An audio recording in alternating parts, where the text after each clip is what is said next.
اعوذ باللہ السمیع العلیم من الشیطان اللعین الرجیم بسم اللہ الرحمن الرحیم اللہم صلی علی محمد وآل محمد وعجل فرجہم رب اشرح لی صدری ویسر لی امری واحلل عقدۃ من لسانی یفقہوا قولی۔ روزہ یہ اپنے ضمن میں درجات لے کے ہے، اور روزے کے درجات ہیں جن کو ہر انسان نہیں جانتا، لیکن جاننا ہر انسان کے لیے ضروری ہے۔ روزے کے 3 درجات ہیں۔ ایک روزہ عموم ہے۔ روزہ عموم کیا ہے؟ شکم کی حفاظت، پیٹ کی حفاظت، کھانے پینے سے، شہوات سے، اور آداب ظاہری کو انجام دینا، یہ روزے کا ظاہری روزے کو یہ کہا جاتا ہے۔ اور اس کے بعد روزہ خصوص ہے، خاص روزہ جس کی دوسری منزل آتی ہے، وہ کیا ہے؟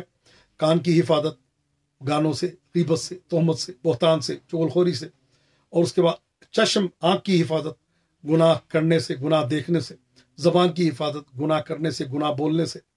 اور اس کے ہاتھ و پاؤں کی حفاظت، تمام اعضاء و جوارح کی حفاظت گناہوں سے اور آثام سے محفوظ رکھتے ہوئے یہ خاص قسم کا روزہ ہے کہ جس کی تاکید وارد ہوئی ہے۔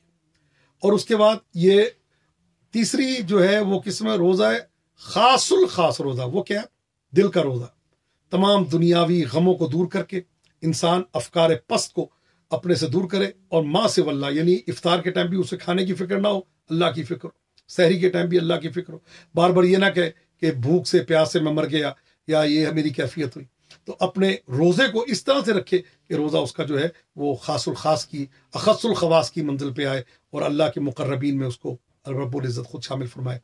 اللہم صلی علی محمد وآل محمد وعجل فرجہم۔ التماس دعا فی امان الکریم وفی علی علیہ السلام۔